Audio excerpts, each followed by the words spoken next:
اعوذ باللہ من الشیطان الرجیم بسم اللہ الرحمن الرحیم الحمدللہ رب العالمین والصلاة والسلام علی اشرف الانبیاء والمرسلین مولاي صلی وسلم دائما ابدا علی حبیبک خیر الخلق کلہم۔ دوستو، جیسا کہ آپ کو معلوم ہے، آج کی رات جو آنے والی ہے وہ شب برات کی رات ہے۔ شب برات میں لوگ عبادات کر کے اللہ رب العزت کو راضی کرتے ہیں۔ ہمارے لیے بھی ایک موقع ہے زندگی میں کہ اللہ تبارک و تعالیٰ نے ایک دفعہ پھر زندگی میں یہ موقع ہمیں عطا فرمایا ہے۔ بزرگان دین کا یہ وتیرہ رہا ہے کہ مغرب کی نماز کے بعد سنن اور فرائض کے بعد 6 رکعت نماز پڑھا کرتے تھے، اور 6 رکعت کچھ اس طرح ادا کرتے تھے کہ 2 رکعت میں نیت اس طرح کرتے تھے کہ اللہ درازی عمر بالخیر عطا فرما، اور دوسری 2 رکعتوں میں یہ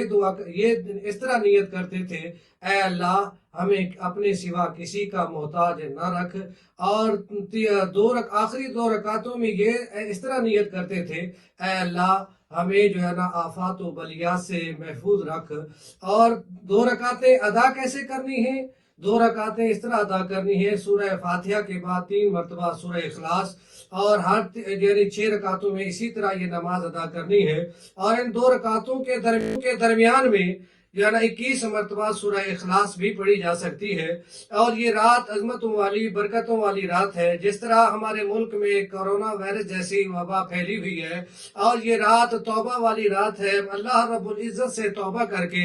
اپنے گناہوں کی معافی مانگ سکتے ہیں، اور اس موذی مرض سے نجات کے لیے اللہ رب العزت کی بارگاہ میں گڑ گڑا کے دعا کر سکتے ہیں۔ آخر میں تمام احباب سے گزارش کروں گا کہ جس طرح کرونا وائرس کی وجہ سے مسجدوں میں اجتماع پر پابندی ہے،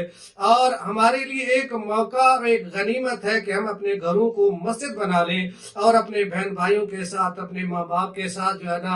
عبادات کریں، نوافل پڑھیں اور قرآن پاک کی تلاوت کریں، اور درمیانی نصف شب کو جو ہے نا دعا پڑھیں جو نصف شب کو پڑھی جاتی ہے، اور اس کے بعد اللہ رب العزت سے گڑ گڑا کر دعا کریں، اللہ ہماری توبہ اپنی بارگاہ میں قبول فرما، اور ہمارے ملک کو اس کرونا وائرس جیسے مرض سے نجات عطا فرما۔ اللہ رب العزت کی بارگاہ میں دعا ہے کہ رب لم یزل ہم سب کو اس مرض سے نجات عطا فرمائے، اور اللہ تبارک و تعالی ملک پاکستان کی خیر فرمائے۔ وآخر دعوانا ان الحمدللہ رب العالمین۔